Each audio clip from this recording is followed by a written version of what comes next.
წუთისთვის ესე იგი თავი 28 თებერვალს როცა დაიწყო სამხედრო მოქმედებები, პრეზიდენტმა ტრამპმა გადაცხადა, რომ ეს გასტანდა დაახლოებით 6 კვირა, ხო? ერთი თვე უკვე გავიდა. თავის დროზე განაცხადა, რომ გრაფიკზე წინ ვართ, მერე განაცხადა, რომ მოვიგებთ, ვიგებთ, ასე შემდეგ. თუმცა დღეს თავდაცვის მინისტრმა განაცხადა, რომ ირანს კიდევ დარჩა შესაძლებლობა, რომ ესე იგი საპასუხო შემცირებული, თუმცა საპასუხო დარტყმები განახორციელოს, რაც პრობლემაა. ნიშანდობლივია, რომ ასე ვთქვათ, გუშინ ვთქვათ, ამერიკის სახელმწიფო მდივანი მარკო რუბიო ალ-ჯაზირასთან ინტერვიუში აცხადებს, რომ ჩვენ ვისურვებდით, რა თქმა უნდა, რომ ირანს უკეთესი ხელისუფლება ყავდეს, მაგრამ ეს არ არის ჩვენი პრიორიტეტი. პრიორიტეტი არის, რომ გავუნადგუროთ ფლოტი, ავიაცია, ურანის გამდიდრების საშუალებები, ასე ვთქვათ, რაკეტების და დრონების წარმოების საშუალებები, ანუ დემილიტარიზაცია უფრო პრიორიტეტულია, რაც თუ ვთქვათ, ადრეულ განცხადებებს დავადარებთ და დეკაპიტაციას რაც დაიწყო, ჩანს, რომ ასე ვთქვათ, ეს რეჟიმის ცვლილება ჯერ არ გამოდის, ან როგორც არაერთხელ თქვა, ხო, სანამ დაბომბვებია, იქ ახლა რეჟიმის ცვლილება ცოტა ძალიან ისეთი სათუო პერსპექტივა აქვს რეჟიმის ცვლილებას და აქ ასევე ვთქვათ, ბაიდენის მრჩეველმა სახელმწიფო უსაფრთხოების საკითხებში ბატონმა ჯეიკ სალივანმა განაცხადა, რომ ჩვენ გვაქვს ასე ვთქვათ, ინტერესებს შორის განსხვავება ისრაელსა და ამერიკას შორის. ამერიკას სურს, რა თქმა უნდა, დემილიტარიზირებული ირანი, მაგრამ რაღაცა დონის ცენტრალიზებული ხელისუფლება, როდესაც ისრაელი კმაყოფილი დარჩება თუ იქნება, ასე ვთქვათ, ირანის ბალკანიზაცია, ხო, ანუ ქაოსი, ვთქვათ, ცენტრალური ხელისუფლების ჩამოშლა, რაც უფრო დაასუსტებს, ხო, ირანს, იმიტომ რომ ხა ისრაელისთვის ირანი არის მოსისხლე მტერი და ასე ვთქვათ, ამერიკისთვის, რა თქმა უნდა, პრობლემა, მაგრამ ისეთი პრობლემა არ არის, იმიტომ რომ ყველაფერს თავიდანვე ვერც წუდება, ხო, ამერიკას და ამერიკის სამხედრო რაღაცა ინფრასტრუქტურას, ამიტომაც არის სხვათა შორის ეს ყურის ქვეყნებზე თავდასხმა, იმიტომ ირანი კი ბატონო, გეოგრაფიის და სიშორის არ არსებობს ისეთი ტექნიკური და სამხედრო საშუალებები, რომელთაც ირანი მიაღწევს შეერთებულ შტატებამდე. დიახ, და ამიტომაც არის, რომ აი ყურის ქვეყნებზე მიმდინარეობს, ასე ვთქვათ, შეტევა, ხო, ანუ ირანი პასუხობს ისე, როგორც შეუძლია. ირანის, ვთქვათ, ხელისუფლებისთვის ეს არის ეგზისტენციალური ბრძოლა და მიუხედავად იმისა, ხა რატო ურტყავს მეზობლებს, რომლებიც თქვათ ომში არ არიან მასთან და ასე შემდეგ, ირანი პასუხობს ისე, როგორც შეუძლია და აკეთებს იმას, რაც შეუძლია და ამ შემთხვევაში არის, რომ გათვლა, რომ და დღეს დაიწერა ნიუ-იორკ ტაიმსში, რომ საშუალო ფასი ბენზინის ამერიკაში უკვე $4 გადააჭარბა და ეს ესეთი წლებია ესეთი არ ყოფილა, შესაბამისად ირანის გათვლა არის, ასე ვთქვათ, ეკონომიკური ტყივილის მიყენება, გაძლება პირველ რიგში ხელისუფლების გათვლა და მეორე ეკონომიკური ტყივილის მიყენება იმ დონეზე, რომ ვთქვათ, ამერიკა ვთქვათ დაუზავდეს. რაც შეეხება ხო ამერიკას აქვს ამის მზაობა, როგორც ჩანს, იმიტომ რომ ის თავად ამბობს, რომ არ გავანადგურებთ ენერგოობიექტებს, იქნებ კარგი პირობებით დაგველაპარაკონ და მეტიც ცდილობენ ომის მინისტრის განცხადება იყო დღეს და ასეთივე რამ ტრამპსაც აქვს ნათქვამი, რომ აი რეჟიმი ფაქტიურად შეიცვალაო, რაღაც სხვა აიათოლა, როგორც ჩანს სახელის ცვლილება, ასე სურთ, რომ ვთქვათ, გასახდეს. ხო, მან რაც შეეხება, ეხა რეჟიმის ცვლილება, ხო, უკვე სახელის ცვლილება ისეთი პირველი სახელის, ხო, ესე გვარიც არ შეცვლილა. პირველი სახელის ცვლილებაც სახდება რეჟიმის ცვლილებად. სხვა ხალხიაო. დიახ. ენერგეტიკულ ინფრასტრუქტურას კი ბატონო, ანუ ჯერ დაემუქრა, მერე გადადო, მერე კიდევ გადადო.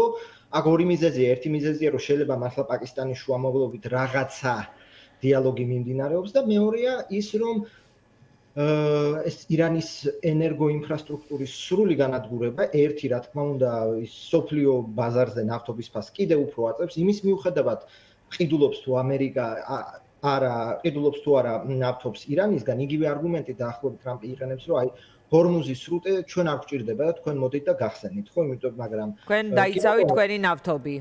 ხო, კი ბატონო, პირდაპირ ესე იგი ფიზიკურად ის ნავთობი და ის ტანკერები ამერიკას არ ჭირდება, მაგრამ ნავთობზე ფასი ეს არის გლობალური მოვლენა და შესაბამისად თუ ეს ჰორმუზის სრუტე გადაკეტილი იქნება და ასე ვთქვათ, ან ესეც ხომ უნდა ითქვას, რომ რეალურად რა ხდება ამ ჰორმუზის სრუტეში, ხო არის de facto ბლოკადა, de jure, ანუ იქ ვთქვათ, ირანს არ წავს გემები, ხო, ჩაკეტილი არ არის ირანის თუ ვიღაცა სხვა ქვეყნების, რომელსაც ირანი ნებას რთავს, ის ასე ვთქვათ, მიმდინარე, ანუ იქიდან გადიან, ანუ არანაირი ჩაკეტილი არ არის. სხვათა შორის ჯონ ბოლტონი, რომელიც თქვა პრეზიდენტ ბუშის და პრეზიდენტ ტრამპის უსაფრთხოების მრჩეველი იყო, მე გამოაგდო და ერთმანეთს უკიდურესად ლანძღავენ.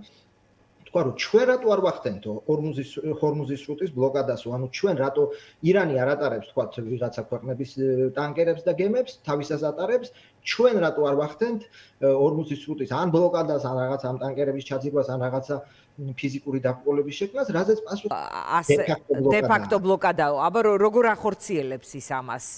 ხო, ანუ ჩამდგარი ყურეში კი არ არის, არამედ ემუქრება გემებს. ანუ არის რეალურად არის უსაფრთხოების საკითხი, ანუ არც ერთ მზღვეველს არ სურს ეს რისკი აიღოს, რომ ახლა გაცუროს ჰორმუზის სრუტეში და მაინდა-მაინც ახლა თუ ჩვენ ახალ ამბებს წავიკითხავთ, ესე ტანკერების ჩაძირვა მაინდა-მაინც არ მიმდინარეობს, ხო, იმიტომ არავინ არ რისკავს. ესე რომ ახლა რაღაცა ურჩი ტანკერი ირანს ჩაეძირა, მე არ მახსენდება ეს უკანასკნელი რამდენიმე კვირა ესეთი რამე არ მახსენდება. შესაძლოა არის უფრო ეს დაძაბული გარემო, რომ არ გამოიაროთ, არავინ არ რისკავს, იმიტომ არავის არ უნდა მილიონობით ზარელი მიიღოს, ხო, ტანკერი მიიღოს.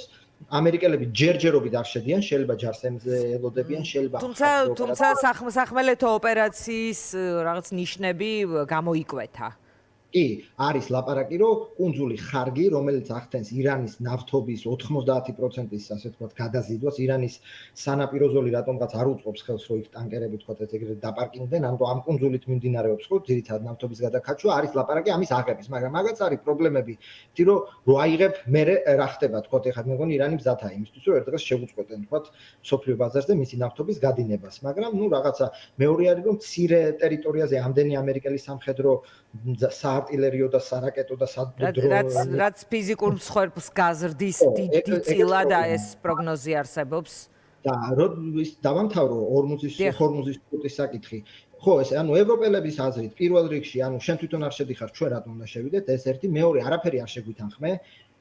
მესამე, რომ ნატო ხო არის კოლექტიური თავდაცვის ორგანიზაცია, ანუ ავღანეთში თქვა ნატო დაუდგა ამერიკას, როცა ნუ ამერიკაზე იყო შეტევა და აქ ახლა სამხედრო მოქმედებები როცა ამერიკამ დაიწყო, ნატო საერთოდ რაშუაში ამკუთხით, ხო, კაი, თქვა ევროპის სახელმწიფოები აგვიღოთ. ეს ღიათი თქვა, ხო, რამდენიმე ევროპული სახელმწიფოს მიერ ეს ჩვენი ომი არ არის, ჩვენ არ დავიწყეთ. ესპანეთი დღეს ბრაზობდა ასევე შეერთებული შტატები, რომ საფრანგეთმა საჰაერო სივრცე არ დაუთმო თვითფრინავებს. დიახ, ანუ ეს რუბიონ გუშინაც განაცხადა, რომ და იყო ეს ესეთი თქვა შეფარული მუქარა ნატოსადმი, რომ თუ არ გვეხმარებით, ჩვენ ამას დავიმახსოვრებთ. ესპანეთზე ძალიან ასე თქვა გაბრაზებულები არიან, რომ ესპანეთი თქვა საჰაერო სივრცეს გვიკეტავს და აქ არის კიდევ ერთი საკითხი, რომელსაც თქვა მაინდა-მაინც ევროპელები ხმამაღლა არ იტყვიან, მაგრამ ერთი არის რომ თქვა არ გინდა ჰორმუზის სრუტეში პატრულობა, მეორე არის რითი, ხო? ანუ ამერიკას თუ თავისი გემების გაგზავნა ეშინია, ახლა გერმანიამ, საბერძნეთმა თუ იტალიამ და ასე შემდეგ რა გემები უნდა გააგზავნოს ახლა ჰორმუზის სრუტის პატრულირებისთვის. ანუ არის პოლიტიკური ნებაც არ არის და ფიზიკური შესაძლებლობებიც დაახლოებით იქამდე მივდივართ, ხო? ახლა უკრაინაში გაუშვებენ 50000 სამხედროს თუ არა? ერთი არის რომ ნებაც არ არის, მეორე არის რომ კიდე რომელი 50000 სამხედრო უნდა შეაგროვონ და რანაირად. ანუ ეს ყველა საკითხი არის გადაჯაკვილი და შედეგად ვიღებთ აი ამ სიტუაციას, როდესაც ჯერჯერობით არავინ მზად არ არის ჰორმუზის სრუტეში იპატრულიროს, ან გახსნას რას ვეძახით კიდე ცალკე საკითხავია და პრეზიდენტ ტრამპის ასე ვთქვათ ბრაზი ევროპელებისადმი იზრდება და ყოველდღიურად ჩვენ ვკითხულობთ აი ამას, რომ თქვენ გახსენით, თქვენი სრუტია, მე ამჭირდება, თქვენ არ დამემეხმარეთ, დავიმახსოვრებ და ასე შემდეგ და ასე შემდეგ. კი ბატონო, აი ეს ფონი, აი ეს კონტექსტი არსებობს და გუშინ შედგა სატელეფონო საუბარი სახელმწიფო მდივანსა და კობახიძეს შორის, პრემიერ კობახიძეს შორის. გამოითქვა ვარაუდები, გაკეთებული განცხადებებმაც დატოვა ეს შტაბ-ეჭდილება, რომ შეიძლებოდა ეს თქვათ უკავშირდებოდეს ირანის თემას. რამდენად შეიძლება ამ დასკვნის გამოტანა იმ კომენტარებით და განმარტებებით, რომელიც სახელმწიფო დეპარტამენტმა და მთავრობის კანცელარიამ გააკეთეს კობახიძეს. ორივე მხარემ ძალიან მცირე და ისეთი ვიწრო განმარტება გაავრცელა, იყო რომ ვილაპარაკეთო შავი ზღვის და რეგიონის უსაფრთხოებაზეო და საქართველოს მთავრობის მხრიდან ასევე დაემატა, რომ გამოითქვა მზაობა ურთიერთობების გადატვირთვის და რეგიონში სტაბილური პარტნიორობა. ხო, რა თქმა უნდა, როგორც თქვათ, სუსის უფროსის თქვათ ამერიკაში ვიზიტი, ეხლა მართლა ამინძე და იმაზე ხوار ელაპარაკებდნენ. რა თქმა უნდა, ალბათ ირანზეც იყო და რეგიონალურ გამოწვევებზე იყო, რა თქმა უნდა, საუბარი. ეხლა აქედან ის ძალიან ესეთი შორსმიმავალი დასკვნები რომ რა და როგორ რა ხდება, მე მგონი ჯერ ნაადრევია, იმიტომ რომ ესე იგი ამერიკელებს სხვა შესაძლებლობები აქვს, ახლა მაინდა-მაინც ჩვენი ტერიტორია არ ამგონია სჭირდებოდეთ, ხო, თუ აქამდე მივიდა საქმე, ხო?